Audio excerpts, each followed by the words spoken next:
یعنی حسینی برہمن راجستھان میں بھی ہیں، کشمیر میں بھی ہیں اور ہندوستان کے مختلف علاقوں میں ہیں۔ وہاں کم تعداد میں، یہاں زیادہ ہیں، کشمیر میں بھی زیادہ ہیں اور راجستھان میں بھی بہت زیادہ ہیں۔ السلام علیکم ورحمۃ اللہ وبرکاتہ۔ دوستوں، میں ہوں مفتی فضل ہمدرد، انٹرفیتھ ہارمنی پہ کام کرتا ہوں، اور آج میں جس عظیم شخصیت کے پاس آیا ہوں، حاضر ہوا ہوں، جانی پہچانی شخصیت ہے، پاکستان کی معروف شخصیت، عالم دین، ذاکر اہل بیت اور ہمارے شیعہ برادران مکتب اہل تشیع کے ذاکر بھی ہیں، علامہ سید ظفر حسن ظفر نقوی صاحب حفظہ اللہ اور مد ذیل العالی۔ السلام علیکم۔ وعلیکم السلام ورحمۃ اللہ وبرکاتہ۔ میرے لیے بڑی سعادت کی بات ہے کہ آپ نے مجھے موقع دیا کہ میں آپ کے پاس آؤں، ہمارے آپ لیے سے بھی کچھ علمی موتی جو ہے وہ میں لے سکوں۔ خوشی کا باعث ہے میرے لیے بھی آپ تشریف لائیں میرے پاس۔ حضرت، میں نے آپ کی ایک ویڈیو دیکھی ہے حسینی برہمن کے حوالے سے۔ ماشاءاللہ سے آپ کی جو سپیچز ہیں ٹی وی کے اوپر ہم دیکھتے رہتے ہیں اور آپ کو سنتے ہیں، آپ سے بڑا متاثر ہوتے ہیں ہم۔ آپ اتحاد بین المسلمین کے ساتھ ساتھ کل انسانیت کی بات کرتے ہیں کہ سب انسانوں کو ایک کرنا ہے، سب انسانوں سے پیار محبت کی بات کرتے ہیں۔ کبھی آپ نے کوئی تفرقہ اور نفرت اور انتشار کی بات نہیں کی۔ تو ایک ویڈیو کے اندر آپ فرما رہے ہیں کہ امام حسین کے لیے مدد کے لیے، علیہ السلام کی مدد کے لیے یہاں ہندوستان سے بھی کچھ لوگ گئے تھے جنہیں حسینی برہمن کہتے ہیں۔ تو میں چاہوں گا کہ اس کو آپ تھوڑا تفصیل کے ساتھ ہمارے ناظرین کے ساتھ بتائیں۔ اعوذ باللہ من الشیطان الرجیم، بسم اللہ الرحمن الرحیم، الحمدللہ علیہ والصلاۃ علیہ، اما بعد، ذالک ومن یعظم شعائر اللہ فانھا من تقوی القلوب۔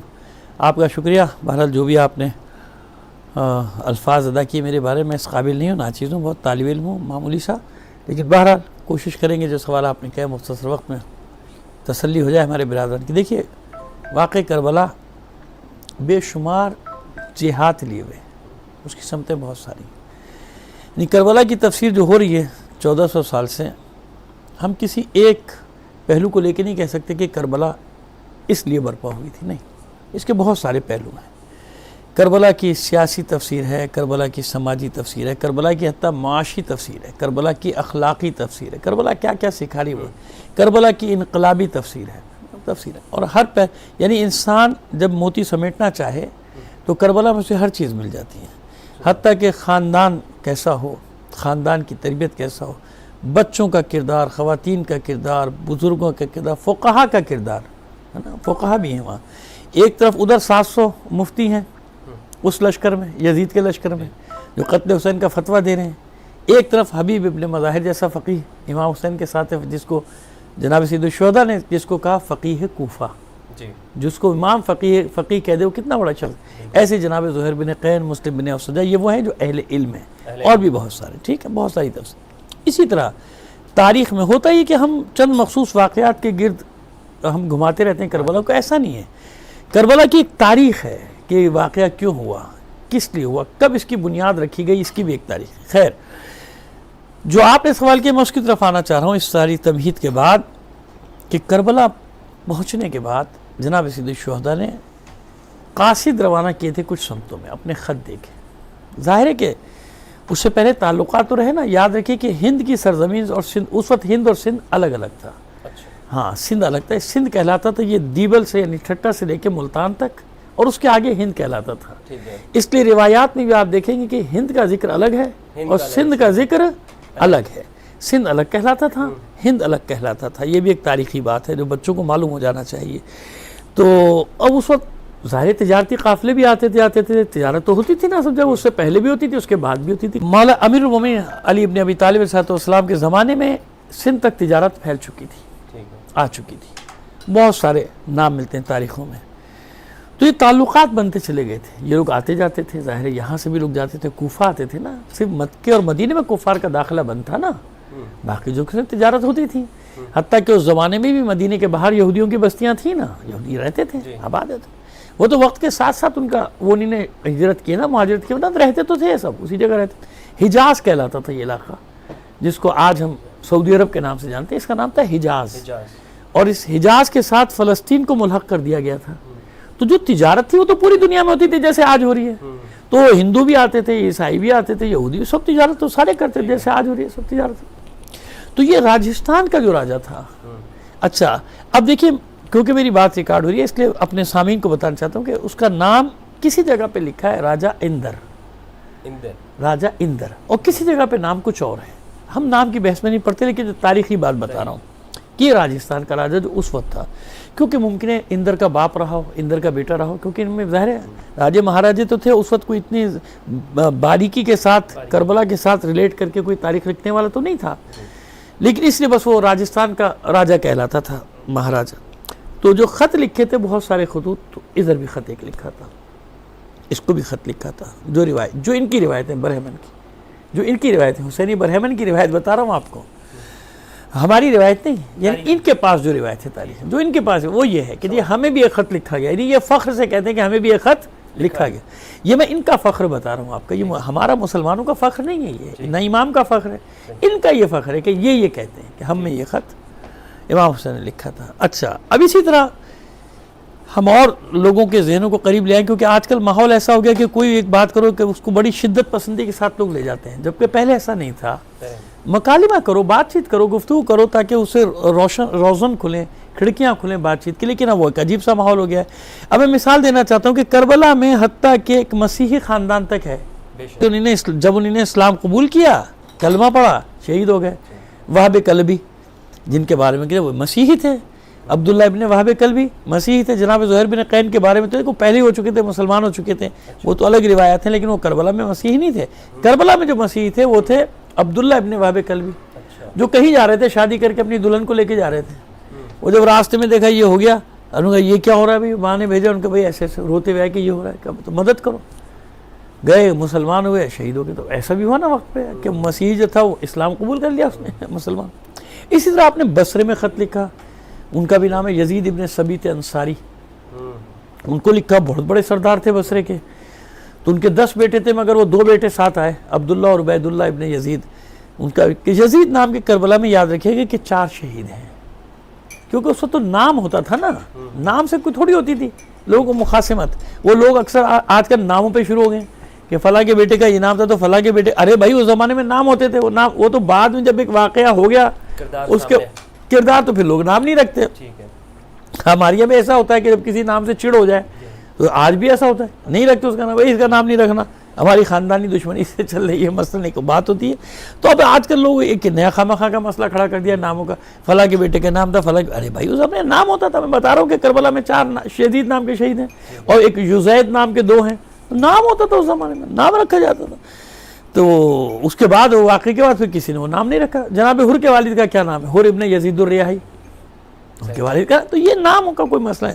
وہ تو اس واقعے کے بعد پھر وہ اتنی نفرت ہو گئی اس نام سے کہ لوگوں نے کوئی اپنے کسی بچے کا نام رکھنا مناسب نہیں سمجھا. خیر، تو اس طرح امام حسین نے مختلف خطوط لکھے. اب جو یہ بیان کرتے ہیں حسینی برہمن، جو دیکھیں نا، ہمیں پہلے دیکھنا چاہیے کہ واقعیت ہے کہ نہیں ہے، اس کی حقیقت روئے زمین پر ہے کہ نہیں ہے، زمین پر یہ حقیقت ہے یا نہیں ہے، زمین پر یہ واقعیت ہے یا نہیں ہے. تو وہ ہے، یعنی حسینی برہمن راجستھان میں بھی ہیں، کشمیر میں بھی ہیں، اور ہندوستان کے مختلف علاقوں میں ہیں.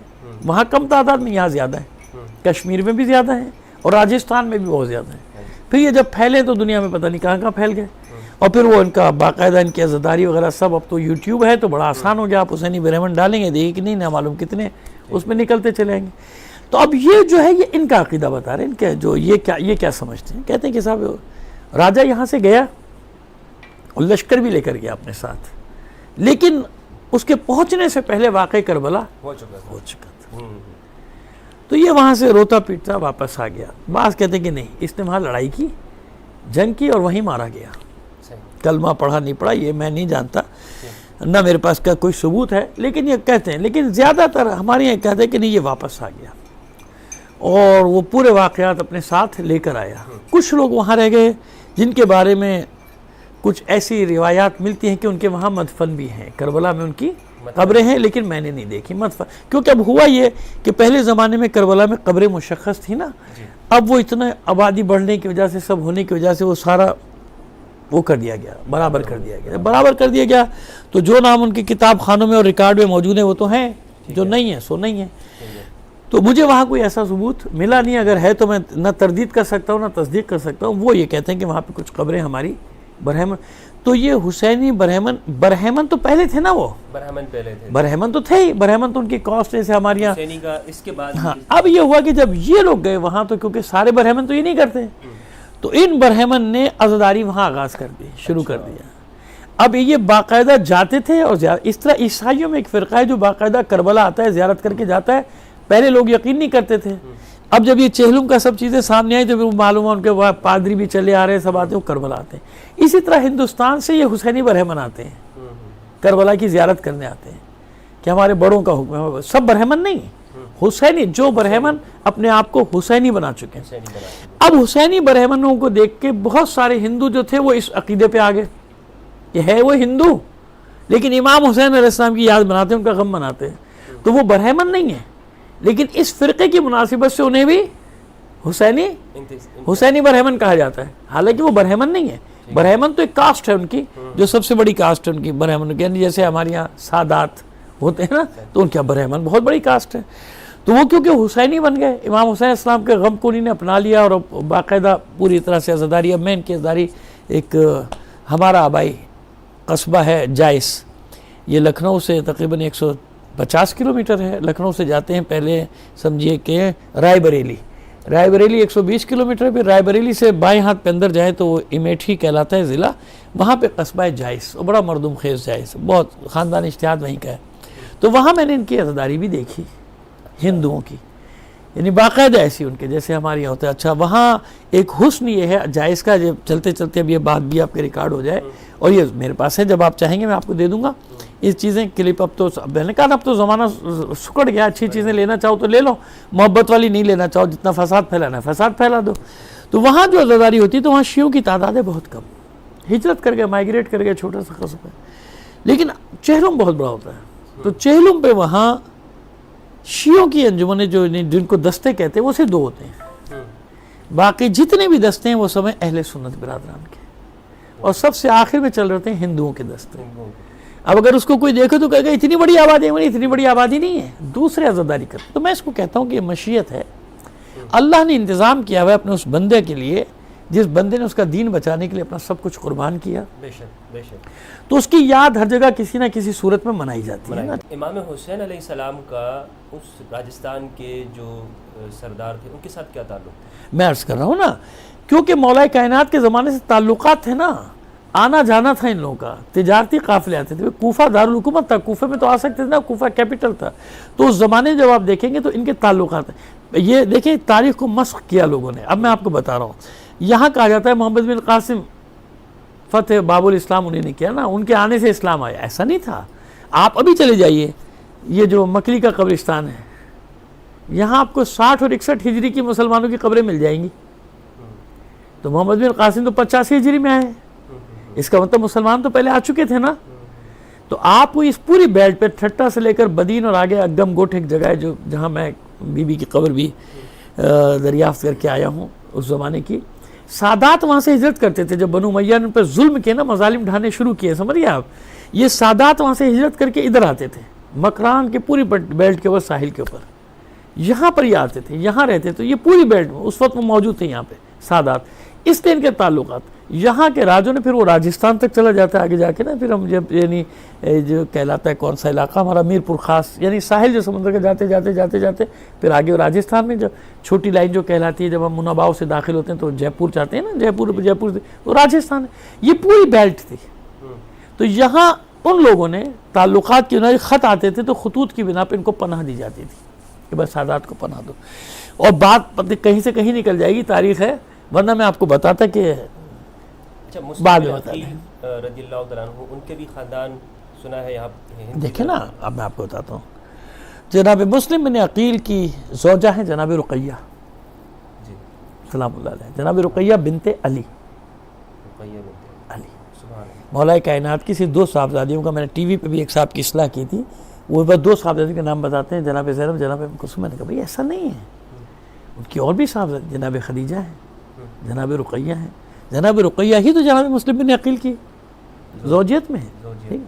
یہ جو بھی پاک دامنہ آپ سنتے ہیں نا لاہور میں، اس کے لیے شیعوں کا میں نے کتابیں لکھی، دلیلیں دیویں اپنی ہیں، شیعہ کہتے ہیں کہ یہ وہی جناب رقیہ ہے جو کربلا میں ان کو غلام کرنے سے لے کے وہاں سے نکل آئے تھے اور یہ پوشیدہ طور پہ آ کے یہاں پہ رہیں اور یہیں پر چلہ کھینچا ہے. وہاں جب آپ بی بی پاک دامنہ میں جائیں گے تو ایک گوشہ ہے لکھا ہوا ہے چلے کی جگہ. کس کے چلے کی جگہ؟ حضرت داتا گنج بخش رحمۃ اللہ علیہ. وہاں تو اتنی عظیم شخصیت تو تھی نا وہ. جہاں داتا ہاں صاحب اس زمانے میں داتا دربار ایک سرا تھا, لاہور یہی تھا, اور ایک سرا تھا بی بی پاک دامن. اس کے بیچ میں چھوٹا سا شہر تھا لاہور, سب کچھ اہل ہے بیت نا, کے در سے سمجھ گئے. تو یہ وہاں چلہ کھینچتے تھے. اچھا ہمارے اہل سنت برادران کہتے ہیں علی کے ہیں سید زادی ہیں, لیکن 12ویں پشت میں ہیں. انہوں نے بھی دلائل دی. اچھا جو کہہ رہا ہے براہ راست ہیں وہ بھی کہہ رہا ہے علی کی بیٹی ہے. جو کہہ رہا ہے 12ویں پشت میں وہ بھی کہہ رہا ہے. تو میں نے جب وہاں مجلس پڑھی تو میں نے یہ کہا تھا, میں نے کہا لڑتے کیوں ہوئے؟ تم دونوں کا ایک ہی عقیدہ ہے نا, مسلک تو ایک ہے نا کہ علی کی بیٹی ہے, رسول زادی ہے نا, بس اس خاندان اہل بیت کی. یعنی چلو اگر رسول کی بیٹی جناب فاطمہ کی بیٹی نہ بھی تسلیم کرو تو خاندان اہل بیت تو ہے نا, علی کا خاندان تو ہے نا. اب تمہارا دونوں کا عقیدہ ہے کہ تو لڑ کیوں ہیں آپس میں اس پر کہ ان کی بیٹی ہیں؟ بھائی تم مانتے ہو نا علی کی بیٹی ہیں, اس پشت میں ہو, 10ویں پشت میں ہو, 12ویں پشت میں براہ راست ہو. تو وہ جناب رقیہ کے بارے میں بھی ہے, جناب رقیہ بنت علی, ان کی کنیزوں کے ساتھ جو وہاں مدفن ہے. تو اب اس سے بھی معلوم ہوتا ہے کہ واقعی کربلا کیا ہوتا ہے, وہ یہاں آئے, آگے نہیں جا سکے. اب آپ اور آگے چلے جائیے. اب میں آپ کو اور ایک دلیل دیتا ہوں, پٹیالہ. چلو اس کے بارے میں تو پھر اختلاف کر لیں گے نا, جناب بی بی پاک دامنہ کے بارے میں تو لوگ اختلاف کر لیں گے. پٹیالہ چلے جائیے آپ, بائی روڈ. میں جا چکا ہوں اور میرا بڑا فخر ہے کہ میں نے وہاں مسجد واپس واگزار کی تھی 60 سال کے بعد دی گئی تھی, یعنی 47 کے بعد. کب میں گیا ہوں 2008 یا 2009 میں گیا تھا. بہرحال پٹیالہ خاندان کے والے مجھے لے کر گئے تھے کہ آپ وہاں نماز بھی پڑھائیں گے, مجلس ہمیں دی جا رہی ہے, وہ مسجد اور امام بارگاہ میں واپس دی جا رہی ہے. وہاں ایک جگہ ہے سمانہ, چھوٹا سا علاقہ ہے, گاؤں سے بڑا کہہ لیجیے, بڑا گاؤں یا چھوٹی تحصیل کے سمانہ. وہاں کے جو سادات ہیں وہ یہاں آباد ہیں, لاہور میں سے لے کے علی پور چٹھا تک, اوکاڑا میں ہیں, پنڈی میں, سب جگہ ہیں. وہ کہلاتے ہیں سادات سمانہ. سمانہ. وہاں ایک زیارت ہے, زیارت امام مشہد. امام مشہد علی.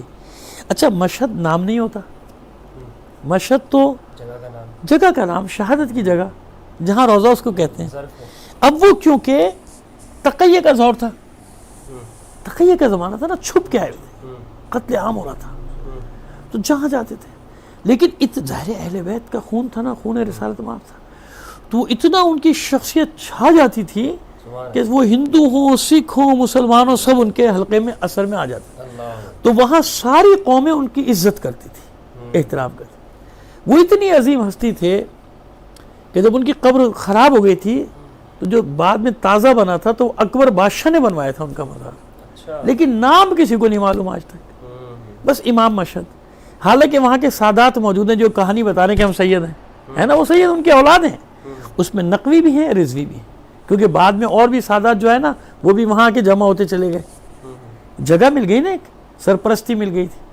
پہلے وہ ہندو راجاؤں نے ان کو تحفظ دیا, پھر اس کے بعد مغلوں کی حکومت آئی تو ان کا سب احترام نہ کرتے تھے کہ نہیں روزے. اب تک وہ سل لگی ہوئی ہے کہ اکبر بادشاہ کے حکم سے, جو اس کا گورنر تھا, اس نے وہ مزار تعمیر کروایا.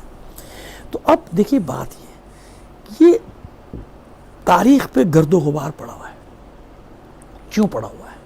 اس لیے پڑا ہوا ہے کہ بنی امیہ, اس کے بعد بنی عباس, ان لوگوں نے کوئی کسر نہیں چھوڑی کہ اہل بیت کی شان میں. آپ دیکھیں ایک زمانہ ہوتا ہے کہ اگر کوئی حدیث بیان کرتے تو اس کو کوڑے لگتے تھے. ایک زمانہ ایسا آیا تھا کہ حدیث پر پابندی لگا دی گئی تھی. کیوں؟ تاکہ کوئی بیان نہ کرے. اچھا پروپیگنڈا کا ذریعہ کیا ہوتا تھا؟ مسجد, اور تو کوئی نہیں, ریڈیو تو نہیں ہے, ٹی وی تو نہیں ہے, درس بھی اسی میں. لہٰذا وہ ایک خطبہ جو چلتا تھا نا, وہاں سے چل رہا ہے خلیفہ کا خطبہ, یہ کرنا ہے, جس کی بنا پہ 90 سال تک بنی امیہ کے دور میں حضرت علی پہ تبرہ ہوتا رہا, اس کا ذکر کوئی نہیں کرتا. حضرت علی وہ عبدالعزیز, حضرت عمر ابن عبدالعزیز نے رکوایا تھا 2.5 سال, اور 2.5 سال کے بعد پھر شروع ہو گیا تبرہ. حضرت علی پہ تبرہ ہوتا تھا. تو اس وقت میں ان شخصیت نے, یہ روحانی شخص جیسے سید علی گیلانی کشمیر میں, اب میں ایک ایک کی بات بتاتا جاؤں گا تو ایک ایک کی الگ الگ تاریخیں ہیں. ہاں لیکن میں آپ کو بس اشارے دے رہا ہوں کہ ان لوگوں نے, یا جیسے مزار شریف, کیوں مزار شریف ہے افغانستان میں, ہاں یہ ہے نا, کیوں مزار شریف ہے وہاں؟ وہ افغانیوں کے حساب سے وہاں روضہ ہے حضرت علی ابن ابی طالب کا. اچھا ایک روایت اور وہاں والوں کا یہ عقیدہ ہے، اچھا وہاں شیعوں کی آبادی کم ہے، اہل سنت زیادہ ہے، عقیدہ ہے کہ جس سال یہاں پہ یہ نہیں ہوگا جشن، نہیں نوروز کا جشن منایا جاتا ہے نا سال، نہیں ہوگا اس سال وہ حکومت ختم ہو جائے گی. اچھا تو طالبان اسی سال ختم تھے جب انہوں نے مزار شریف پہ قبضہ کیا اور بند کے بدعتیں نہیں کرنے دیں گے ان کی حکومت. انہوں نے کہا کہ اب یہ گئے، اب بے فکر ہو جاؤ، ہو گئے. حالانکہ وہ حضرت علی کا روزہ نہیں ہے، ٹھیک ہے. یہ حضرت علی بن ابی طالب ہیں، بزرگ ہیں، لیکن یہ امام حسن کی اولاد میں ہیں. ان کے والد کا نام بھی ابو طالب، لیکن وہی زمانہ 1200 سال پرانا دور. کون تاریخ لکھنے والا افغانستان میں کون کرنے، وہ حضرت علی بن ابی طالب مشہور ہو گیا کہ نہیں حضرت علی کا جنازہ یہاں لایا گیا تھا. وہ اونٹ پہ آیا تھا، وہ ہے نا کہ اونٹ لے کے چلا گیا تھا، ایک روایت ہے نا کہ اونٹ ڈے پہ رکھ دیا گیا تھا ناقہ لے کے. حالانکہ وہی نجف اشرف اصل روزہ ہے آپ کا، ائمہ طاہرین نے تصدیق. تو یہ قدم قدم پہ اس پورے خطے میں داستانیں بکھری ہوئی ہیں. اب کیا ہوتا ہے کہ وہ جو شوقین لوگ ہیں نا، جستجو کرنے والے، وہ ڈھونڈ ڈھونڈ کے نکالتے ہیں. اب ظاہر ہے اس بارے میں بیان کریں تو کوئی نہیں، ممبر سے جو بیان ہوگا. عباسیوں کا دور آیا تو عباسیوں نے اپنا خطبہ چلایا ہے نا، لیکن حالانکہ آئے اہل بیت کے نام پہ، لیکن پھر انہوں نے اس پہلے والوں سے بھی زیادہ مظالم ڈھائے. تو پروپیگنڈا جو تھا وہ اتنا بڑا پروپیگنڈا ہو گیا کہ بعض چیزیں جو اس وقت بدیہیات میں تھی نا، بدیہیات تھی کہ بھائی یہ معلوم ہے کہ بھائی علی کے مقابلے پر ہیں، لیکن نہیں، آج قیامت کھڑی کر دی جاتی ہے. آپ جانتے ہیں جیسے جو حالات ہمارے سب کے لیے پیدا کر دیا تو انتہا پسندی پہ لوگ چلے گئے نا، کہ ذرا سے کوئی ایک لفظ نکل جائے منہ سے، بات نکلے، لو بھائی تھانہ کچہری شروع ہے. پھر بھائی آپ بات کریں، بات کرنے میں کیا رہتا ہے؟ کیا خوف ہے آپ کو؟ خوف زدہ لوگوں کا یہ کام ہوتا ہے نا. ہاں غالب غلط نہیں، لیکن بات چیت تو ہوتی ہے نا، مکالمہ کریں نا. مکالمہ کرنے میں کیا ہے؟ نہیں مکالمہ نہیں ہوگا، بس جبر کر کے زبان کو بند کیا. تو اب یہ جو ہے بات وہیں آ گئی کہ وہاں جب میں گیا جائس وغیرہ گیا تو جب ہندوؤں کی اعتداری دیکھی تو میں نے کہا حسینی برہمن. اس نے کہا ہمیں کہتے ہیں لوگ لیکن ہم برہمن نہیں، برہمن تو ہماری بڑی کاسٹ ہے، لیکن کیونکہ ہم حسینی برہمنوں کی پیروی کر رہے ہیں، اتباع کر رہے ہیں. جب ان کا اتباع کریں تو لوگ ہمیں بھی حسینی برہمن. تو ایک حقیقت تو ہے نا روئے زمین پہ، جس کہتے ہیں کہ ریئلٹی تو ہے نا گراؤنڈ پہ، گراؤنڈ پہ ہے نا. ایک چیز آپ کیسے انکار کریں گے اس کا؟ وہ کہہ رہے ہیں کہ میں ہوں، آپ کہہ رہے ہیں آپ نہیں ہو. تو ان کا وجود بتا رہا ہے کہ تاریخی پس منظر ہے. کچھ تاریخ میں کچھ ایسا تھا کہ جو ہوا. اچھا آپ نے اکبر بادشاہ کا نام دیا کہ اکبر بادشاہ نے وہ مزار تعمیر کیا. اکبر کے حوالے سے جب تاریخ پڑھتے ہیں ہمیں جو بتایا جاتا ہے کہ اس نے ایک دین الہی. ہاں صحیح پڑھا آپ نے، بالکل صحیح بات. یہ صحیح اکبر کے بارے میں. ہاں بالکل صحیح ہے. دوسرا یہ کہ وہ ایک بہت بڑا صوفی تھا، خواجہ داتا صاحب کو ماننے والا تھا، خواجہ داتا صاحب کو، اور خواجہ غریب نواز کا بھی. دیکھیں اب میں آپ کو بتاؤں کہ میں ذاتی طور پر یہ اب میری رائے ہے نا کہ اس میں ظاہر اکبر بادشاہ کوئی ولی تو ہے نہیں، نہ اکبر بادشاہ کوئی نبی ہے، نہ پیغمبر ہے، نہ کوئی امام ہے. تو وہ اپنی ذاتی رائے تھی. وہ ایک بادشاہ تھا، وہ ایک آمیر تھا، ڈکٹیٹر تھا، اور اتنے بڑے ہندوستان پہ اس کو حکومت کرنا تھی. اس کا سیاسی پہلو دیکھیں نا آپ، سیاسی پہلو، میں اس کو سیاسی پہلو سے دیکھتا ہوں کیونکہ عامر تھا، بادشاہ تھا. اپنی حکومت بچانے کے لیے لاکھوں انسانوں کو اس نے مارا ہوگا، کتنی جنگیں دیکھ لیجیے آپ اس کی. تو اچھا برے کی بات ہی نہیں کر رہا میں، بات یہ کر رہا ہوں کہ وہ ایک عامر تھا، وہ ایک بادشاہ تھا، وہ ایک ڈکٹیٹر تھا. اور ہندوستان، اتنا بڑا ہندوستان اس کے سرنگو تھا. اس وقت کی دنیا کی سب سے بڑی امپائر، اس وقت کے ہندوستان سے بڑی کوئی سلطنت روئے زمین پہ تھی ہی نہیں، رقبے کے اور آبادی دونوں کے اعتبار سے. اتنی رومن امپائر بھی اتنی بڑی نہیں تھی، جب کبھی تھی بڑی. اب جب ہندوستان امپائر تھا اس وقت اتنی بڑی نہیں تھی. عثمانیوں کی بھی ملک عربوں کے اوپر سب کے کنٹرول ضرور تھا، لیکن یہ ہندوستان افغانستان سے لے کے اور کلکتہ اور راس کماری تک ہندوستانی ہندوستان تھا. یہ سارا کا سارا نیپال سب ہندوستان میں تھے. تو اتنے بڑے ہندوستان پہ حکومت کرنا، تو میں اس کو سیاسی نظر سے دیکھتا ہوں کہ اس نے سب کو اپنایا کہ بھائی میری فوج میں ہندو بھی ہے، سکھ بھی ہے، یہ بھی ہے، بریلوی بھی ہے، شیعہ بھی ہے. تو 9 رتن جو اس کے کہلاتے تھے، وہ 9 رتن یہی تھا مسئلہ. 9 رتن میں سارے کے سارے تھے. اس میں ملا نصیر الدین بھی تھے، اس میں بیربل بھی تھے، اس میں سارے تھے. تو اس نے چھانٹ کے وہ افراد رکھے ہوئے تھے جو اس کے لیے کام کرتے تھے. یعنی اس نے ہندوؤں کے بھی دانشوروں کو جمع کیا تھا، اس نے مسلمانوں کے بھی، مسلمانوں کے دیگر مکاتب فکری والوں کو بھی رکھا تھا. ان سب کو رکھا ہوا تھا اس نے، کیونکہ اسے حکومت کرنا تھی اتنے بڑے ہندوستان کے اوپر. تو یہ دکھانا چاہتا تھا کہ بھائی دیکھو میں. اب اس نے ایک دین الہی، بھائی اللہ کو ماننے والا دین بنایا اس نے. جو بھی بنایا وہ اللہ جانے، وہ جانے. لیکن میں نے کہا اس کا زیادہ تر جو پہلو تھا دین الہی کا، کوئی مذہب، کیونکہ وہ مذہبی عالم تھا کیا، عالم تو نہیں تھا. عالم نہیں. کہاں لکھا ہے کہ وہ 14 سال فقیہ کی ہے؟ عمر میں تو اسے خلافت حکومت مل گئی تھی تو فقیہ تو نہیں تھا نا. کچھ بھی نہیں. جب فقیہ نہیں تھا تو دین الہی بنا رہا ہے تو برین اس نے اکٹھے کر لیے تھے. ان دماغوں کے ساتھ مل کر اس نے یہ دین الہی کرے. اور جو نہ چلنا تھا نہ وہ چلا. کون اس دین الہی کو مانتا؟ جتنے بھی ادیان ہیں وہ انبیاء لے کر آئے ہیں نا. جو آسمانی ادیان ہیں انبیاء لے کر آئے. تو اس کے دین پہ کون چلتا؟ وہ جب تک ڈنڈا تھا اس وقت تک. آپ کا بہت بہت شکریہ علامہ صاحب. امت مسلمہ کے لیے وحدت کے لیے آپ کچھ کہنا چاہیں کہ شیعہ سنی اتحاد ممکن ہو سکتا ہے؟ آپس میں قریب کیسے آ سکتے ہیں؟ اتحاد تو فقہ کا تو نہیں ہو سکتا. دیکھو نا ایک بات ہے میری لوگ ہمارے نہیں سمجھتے کہ دیکھیے اتحاد اور وحدت کا مطلب یہ نہیں ہوتا کہ میں آپ میں ضم ہو جاؤں آپ. اچھا پہلے بھی تو ہم رہتے تھے نا. پہلے بھی تو رہتے تھے نا. ہم سب اسی معاشرے میں رہتے تھے محبت سے رہتے تھے سارے. اب بھی کتنے ممالک ایسے ہیں جہاں کوئی جھگڑا فساد نہیں ہوتا. رہتے ہیں نا سب. بس ہمیں سوچنا چاہیے کہ کوئی ہے جو ہمیں لڑا رہا ہے. ٹھیک ہے بھئی یہ اختلاف جو ابھی ہیں دیکھیں نا جو اختلاف یہ میں نے ایجاد کیے یا آپ نے یا یہ آج کے علماء نے کیے ہیں؟ نہیں ہے نا. اس کا مطلب یہ اسی وقت بنیاد پڑی تھی نا جب گروہ الگ ہو گئے شیعہ اور سنی سب بنے. آج کی بات نہیں. بس جب آج کی بات نہیں تو اس وقت بھی ساتھ رہتے تھے نا. اب بھی ساتھ رہ لو. ساتھ رہنے اور رہتے تھے ابھی بھی 80 سے پہلے تک سب رہ رہے تھے نا. ٹھیک ٹھاک رہ رہے تھے. کیا ہو گیا تھا؟ پر اس میں فائدہ کس کا ہو رہا ہے؟ فائدہ یہ ہوا کہ آج جب فلسطینیوں کو ضرورت پڑی نا سوائے باتوں کے کوئی بھی میدان میں نہیں نکلا. خوش ہو گیا نا سامراج. یہودی نصرانی ہندو خوش ہو گئے. نقصان کس کا ہو رہا ہے؟ ہمارا. ہمارے اندر ایک مسئلہ چھڑا جاتا ہے. اب دیکھیے جب شیعہ سنی ہو یا بریلوی ہو یا حکومت سے ہو جو بھی ہو نقصان کس کا ہوتا ہے؟ ہم املاک کس کی جلاتے ہیں؟ ہم گھر کس کے جلاتے ہیں؟ ہم گاڑیاں کس کی جلاتے ہیں؟ کریں نا. اتنی بات صرف سوچ لو کہ بھائی تم کر کیا رہے ہو. یہاں ہم ایک دوسرے کو انہی نے ہمیں جہاد پہ لگا دیا ایک دوسرے کے چکر میں. ایک دوسرے کو مارو وہ جہنم میں جائے تم جنت میں جاؤ. تم مر گئے تو شہید وہ مرا تو واصل جہنم ہوا. یہ ہو رہا ہے نا ہمارے یہاں. اور جن سے جہاد کرنے کا وقت آتا ہے کشمیریوں کا ساتھ دینے والا کوئی نہیں باتیں کرنے والے. فلسطینیوں کا ساتھ دینے والا کوئی نہیں باتیں کرنے والے. جہاد تو شیعوں کے خلاف کر رہے ہیں. میں نے کہا نا کہ وہ ایک ہمارے فلسطین کے مفتی ہیں نام میرے ذہن سے نکل گیا ہے یوٹیوب پہ پڑھا ہوا ان کا فتویٰ. اس نے کہا کہ اسرائیل یہ عرب ایک ہی صورت میں اسرائیل سے لڑ سکتے ہیں کہ کسی طرح ثابت کر دو کہ اسرائیل شیعہ ہے. پھر لڑیں گے اسی دن ٹوٹ پڑیں گے اس کے اوپر. ٹھیک ہے کہاں تک ہمیں پہنچا دیا. یعنی ہمارا مذاق اڑتا ہے. اس جہالت سے فائدہ اٹھا کے وہ جہالت نظر آ جاتی. جب ہمارے احتجاج ہوتے ہیں نا تو سر چڑھ کے جہالت بول رہی ہوتی ہے ہماری سڑکوں پہ. کچھ نہیں دیکھ رہے تھے ہم کیا کر رہے ہیں. اچھا دونوں طرف میں جیسے ابھی پہلے آپ نے بات کہی کہ کچھ یہاں پر بھی اہل تشیع میں بھی ایسے لوگ ہیں اور کہ جو نفرت کی بات کرتے ہیں اور کچھ اس طرف بھی. دیکھیں ہوتا ہے کہ دیکھیں یہ وہ ہوتا ہے نا کہ جب تک پلانٹڈ لوگ نہ ہوں جھگڑا کیسے ہوگا. تو پلانٹڈ تو ہر جگہ ہوں گے نا. ایک آدمی جس کے ہم تمام شیعہ رد کرنے کے بھئی یہ نہیں ہے یہ شیعہ موقف نہیں ہے یہ شیعہ موقف نہیں ہے.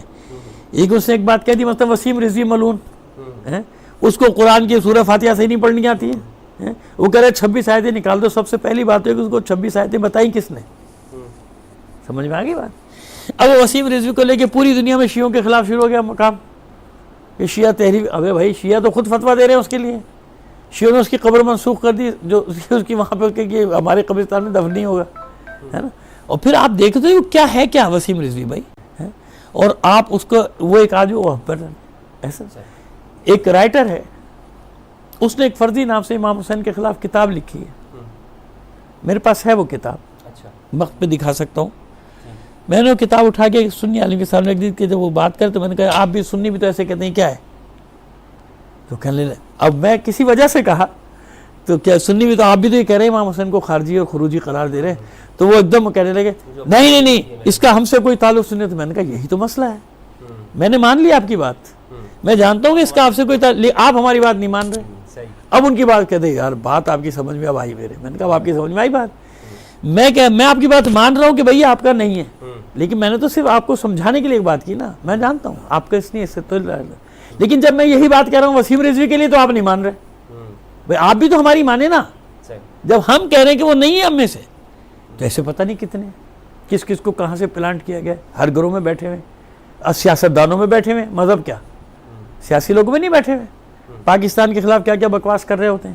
کر رہے ہوتے ہیں کہ نہیں کر رہے ہوتے؟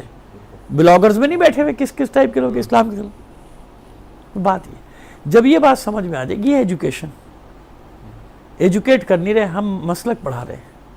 اگر ہم اپنی نسلوں کو ایجوکیٹ کرنے، تعلیم دیں، علم دیں، علم اور چیز ہے، مسلک اور چیز ہے، علم دیں گے وہ نہیں لڑے گا۔